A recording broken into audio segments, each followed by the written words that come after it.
What is going on, my brothers and sisters? It is your boy JT, and we are back with another episode of South Stand Signings, and it is fastly becoming one of the favorite series I've done on this channel because there has been so much action this summer transfer window. It is crazy, and we're all here every single morning rising and shining to get through it again. So get your coffee ready, get your tea ready, get whatever you drink in the morning ready, because we're going through it right here, right now. And I'm sorry yesterday's was up a little bit later than usual, but that is just because I had some issues with file corruption. But this one, best be sure, is coming out early. Just quickly before we do get into the rest of the video, there are a hell of a lot more of you who have just joined us very recently since we've been doing these transfer videos, and as you'll see in these videos, we like to break down some statistics. However, one statistic that is brutally alarming is that 77.2% of you are not subscribed. We are on our way over to 2.5k, moonwalking our way up there, so if you could please help support me, support you by smashing that subscribe button down below, then that would be very, very much appreciated. Now, on to the rest of the video. And the first story is surrounding more developments, major developments in the case of Marc Roca. That is right, the Bayern Munich man that Leeds have had their eye on. Leeds eye their own Jorginho. Now that is high praise. I mean, I know he's got a lot of ability. To call him or label him Jorginho right here, right now, a little bit too crazy potentially. However, he does have the potential to become a real world beater in there if he can get rid of his injury problems. According to the Daily Mail, the Yorkshire Giants are in talks to sign Bayern Munich midfielder Marc Roca, who is free to leave the Bundesliga champions in a £10 million deal. It is thought that Leeds director of football believes that the Spaniard will be an ideal fit for the Premier League and that manager Jesse Marsch is also keen to sign him. Premier League rivals West Ham are also credited with interest, but David Moyes is looking elsewhere. About bloody time, mate. And then they do go on to talk about his patchy injury record. However, when he has been given an opportunity or is fit, he has impressed, and this was claimed by BBC Sports' Raj Chauban, who also added, Marc Roca to Leeds. I like it a lot. He impressed me in the run of games he got in December/January when Kimmich and Goretzka were injured. Good defensive positioning and passing range. He's the best Kalvin Phillips replacement as a 6 they could get, or even to play with Phillips. Now, I like the idea of him playing with Phillips a hell of a lot more. I don't think he is a good Phillips replacement. I do have to disagree with you on that one. I don't think he's quite as tenacious as Phillips. I don't think he's quite got the endurance that Kalvin Phillips does in that midfield. So I'm not going to necessarily agree with you on that one. However, on the ball, I think he is about as close to Phillips as they come. However, another club that do like their own on-the-ball players and their Spaniards may have just thrown a spanner in the work. As reported by Joe Ellis yesterday, Leeds United face Marc Roca transfer battle as Barcelona enter the race. Here we go.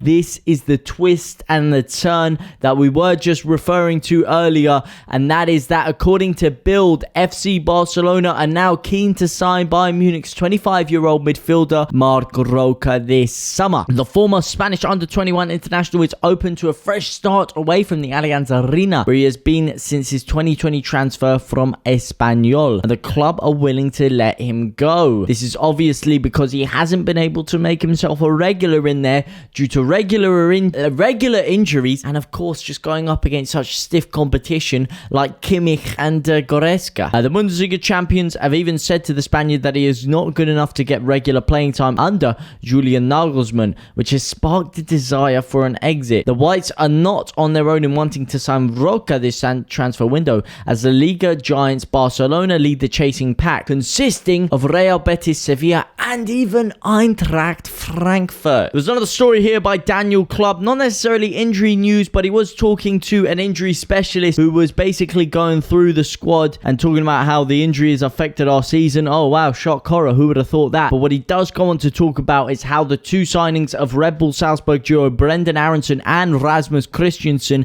have been absolutely huge due to their durability, which is exactly what we need going forward. And now you're sat there scratching your head thinking, James, why are you telling me this? This ain't ain't no transfer news. Well, it directly relates to that man Roca, who we were just talking about, because he himself has had a terrible injury record over the past year. So is he the right person to get in that position when we really need durability in the midfield? Yeah, we've had so many injuries throughout the midfield. We're plagued with them. Forshaw's got half a leg on him. Phillips has been out all year. I don't know. That could just maybe change your mind a little bit when you think about it in that perspective. However, another story that Leeds fans are not changing their minds on is Valentin Castellanos. Leeds United are apparently in the front of the queue for Valentin Castellanos, but New York City FC yet to receive a suitable bid. Leeds apparently are now ahead of West Ham, Newcastle and Everton in the race for the Argentine. However, still not putting that money together, are they? Leeds United has spent around £22 million on Brendan Aronson and £10 million on Rasmus Christensen. However, seem reluctant to really pull the trigger on Valentin Castellanos. But no one's actually revealing how much this price is. It's all of a big mystery right now. It's all up in the air. The question I have to you guys is, how much are you willing to pay for Valentin Castellanos? Yeah, how much do you think would be a suitable price tag for him? And I throw this interesting quote in here to try and spice things up a little bit. Yeah, Jack Harrison cost us £8 to £10 million in the end. You know, he came on loan originally, of course.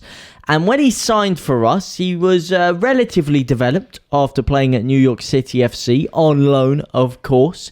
However, wasn't the finished article yet, but was still a good asset. But Hudson River Blue, the official media page for New York City FC, have come out claiming that Castellanos is twice the player right now that Jack Harrison was in New York before he did eventually go and play for us on loan. So if you put it in that context there, is he worth twice the price tag? Is he worth 21, 22 million pounds? Of course, when we did actually buy Jack Harrison, he had played for us in the Premier League, and it was a little bit of a different story. However, is he worth twice the money? Is he worth at least 20 million pounds? I think he potentially is. But like I said, because of our reluctance to really go for it, I'm not sure that we are that interested. However, a player that we may be a little bit more interested in, and a player that is in a position that we definitely need strengthening, is this man, Jake Clarke-Salter. Leeds United receive in pursuit of Jake Clarke-Salter after Chelsea release. The Whites have been heavily linked with a move for the 24-year-old in the summer transfer window in order to boost their defensive unit ahead of the next campaign, with PSV among others interested. On Friday, Chelsea confirmed that Clarke-Salter will leave Stamford Bridge after 16 years association, once his current contract comes to an end on June 30th. Manager Jesse Marsch is keen on strengthening the defensive side of things, and it was reported on the 5th of May that Leeds were keen on making a move for the 24-year-old. Oh, were we now? Therefore, in recent developments, must be encouraging for the club's top-tier management, as the option of the Stamford Bridge club that they had to extend his deal has not been taken up, and he is available on a free transfer. That is right. He spent last year on loan at Coventry City, where he impressed heavily. And on a free transfer, could he be a good, useful addition into the club? Now, if you ask me, I'm not too sure, mate. I'm not too sure he's any better than Charlie Cresswell would be. And if we're going to let Cresswell go because we don't want to give him an option in centre-back, I don't think he should be getting in there personally. I don't think he should be getting in there ahead of Hjeld. I don't think he should be getting in there ahead of quite a few players that we do have on our books already. I think we need to be going for experience, if you ask me. I'm talking top flight experience. So although this is a story and a link, and a good link, because we do need defenders, for me, I'm not feeling it. What about you guys? Jack Clarke-Salter? Let me know down below. Now, another story is surrounding Leeds United's ambitious signings. That is right. According to journalist Dean Jones, he claims that Leeds United have to make ambitious signings if they want to keep hold of Raphinha and Kalvin Phillips. This is where I have an instant disagreeal with these claims, because it doesn't matter who we sign. We could sign Lionel Messi. I still think Raphinha is probably out the door this summer. However, with Kalvin Phillips, I do agree. If Kalvin Phillips sees us to be stagnating, then I don't really see much much swaying him to stay. However, if we do bolster up the squad, then we could easily say, hey, stay for another year, do us a solid, get us up the table, and then next year you can go for a hell of a lot more money after we've given you a new contract, and things could improve that way. Now, that links very, very well into our next story, where journalist Pete O'Rourke was claiming that Leeds United want to speak to Kalvin Phillips about a new contract later this month. Phillips is currently away on international duty, but O'Rourke does not think it will be too long before Leeds sit down with the midfielder to discuss his future. The 26-year-old has 2 years remaining on his Ellen Road contract, but his future is far from certain at the moment. That it is. Manchester City want him, Liverpool now want him, Man United also want him. Every club under the sun seems to be after Kalvin Phillips right now, and the fact that we haven't tied it down earlier, I said it once, I'll say it again, how we didn't tie him down to a longer term contract earlier, I will never know, and it looks like it is coming to bite us on the arse once more. However, I do think that we might just be able to keep him. I do. Just the way things are going, I feel in the air that he's going to stay at Ellen Road. I just do. And it turns out that we are going to be apparently talking to him when he does get back from international duty with a big fat contract offer. And you know what I say? Put some zeros on that weekly wage bill, because he deserves it. He has earned it more than anyone else aside from Raphinha over the past 3 years, and he deserves anything he wants. And then we can put a big fat release clause on there, so if you do want him, you're gonna have to be spending £100 odd million, something like that. That's what I think we should do. In other news, Leeds United's talks with Sonny Perkins seem to be going along very, very fruitfully, and people are saying, reportedly close to the club, that Leeds are potentially only a week away from signing the West Ham youngster. That is right. I haven't heard too much talk from you guys about him. Actually, everyone seems to be referring to other stories, so I do just want to take this moment to ask you guys, do you think we need Sonny Perkins?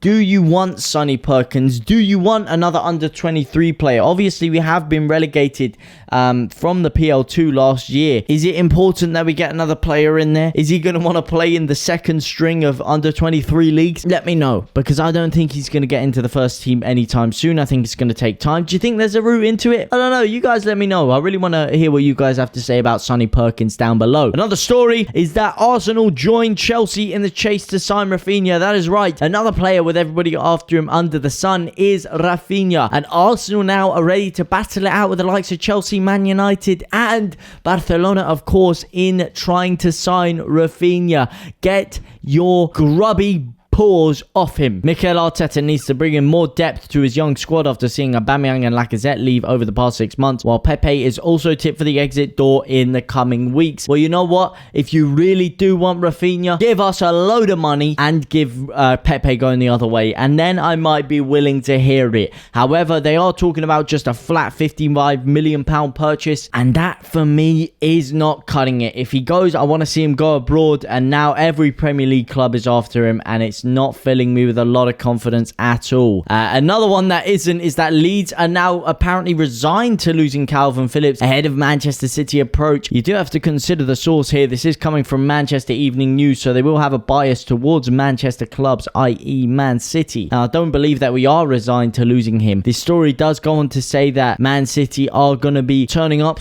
/ cranking up the heat for Kalvin Phillips after he does get back from international duty. But I hope that Leeds' offers of a new contract are a lot more alluring than that. And finally, Leeds are an attractive option for top-class £17 million star at Elland Road. That is right. Leeds United could be an attractive option for Liverpool attacker Takumi Minamino, claims journalist Pete O'Rourke. Of course, because of the Salzburg links with your man Jesse Marsch, and every single player that seems to have played under Jesse Marsch only has positive things to say about him, and he did have probably the best spell of his career under Jesse Marsch at Rasenballsport Salzburg.